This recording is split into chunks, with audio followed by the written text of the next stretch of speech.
Entrepreneurship is a survival skill of the 21st century.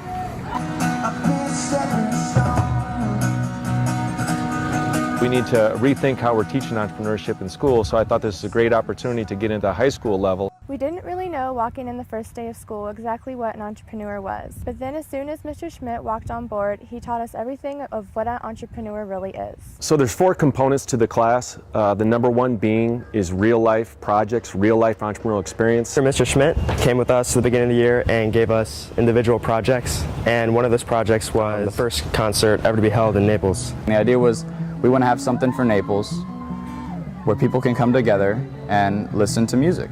We actually got to learn from 1, making mistakes, and 2, just jumping in head first and figuring out what works and what doesn't work. The second thing we do with students is to teach them about themselves.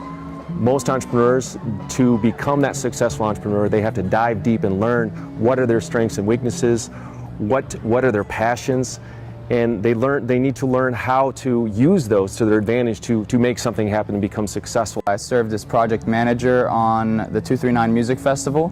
My job was essentially just delegating and assigning jobs to the other members of the team and making sure everything was getting done right. That was supposed to be my job, but I kind of ended up putting my hands in every aspect of this thing. And he stepped up and took more of a leadership role. He caught himself one time reaching out to these bands and suggesting negotiation techniques and things of how to get them involved. And so these bands being called upon by a 17-year-old kid out of Naples, Florida, said, "Who the heck are you and what are you doing?" And he learned a couple good lessons in that regard. We had so many people we were working with on this, between the city, concert officials, band management, I mean, across the board, and just learning how to interact professionally with people. As kids, we're taught, that we're on different levels, but this really put us on the same level as adults, and I think that was the best learning experience for me. You know you're going to fail, and that's how you get in touch with your true self. When you know yourself, you know others, and you know how to find people that can fix those holes that you can't fix yourself. And that's where you start to get that entrepreneurial team. We had to learn how to book bands, we had to learn how to work hard together, we had to learn how to cooperate. Through cooperation, not competition, you actually achieve more. The Innovation Cafe was presented with wonderful people that already were 14 to 17 years old that were already an entrepreneur. Well, all my life my parents have called me an entrepreneur because when I was little I used to just try to sell anything. I had a lot of friends that asked me for custom controllers. This is our candy red tiger design, and as you can see it has a really cool paint job on it. They work together really well because of their differences, not in spite of them, but because of their differences. I hang around with musicians and artists that are younger than my own children because I thrive on that spirit of entrepreneurialism.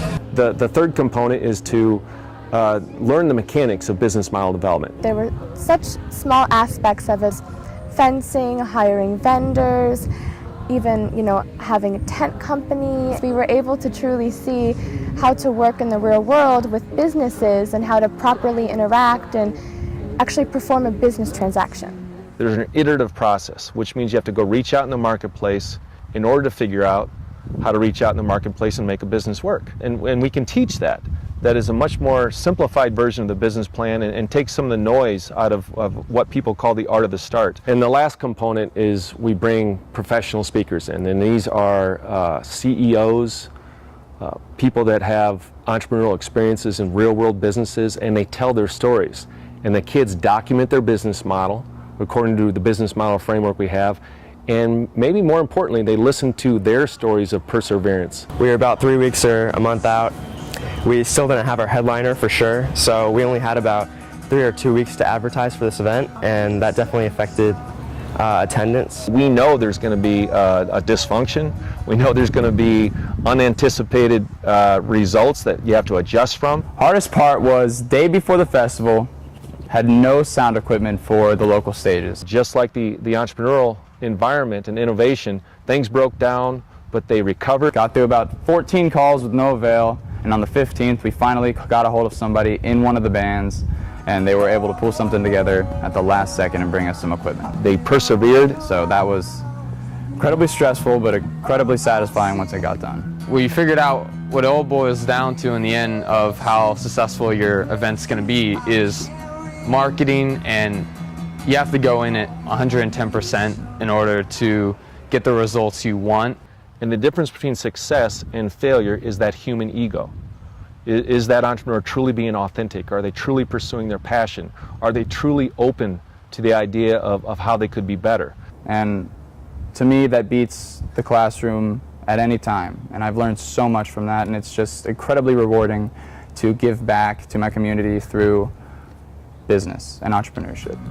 I looked over the stage and I saw the crowd, I saw the fans, the way they were screaming, and they were just so happy. I was able to see the sparkle in their eye, to see that that was truly their dream come true, that their idol has come here to Naples, Florida. Pursue your passions. You're going to be creative. You're going to be inventive. You're going to push the envelope to make change, to cater to your passion versus you catering to the rest of the world. That's today's definition of an entrepreneur.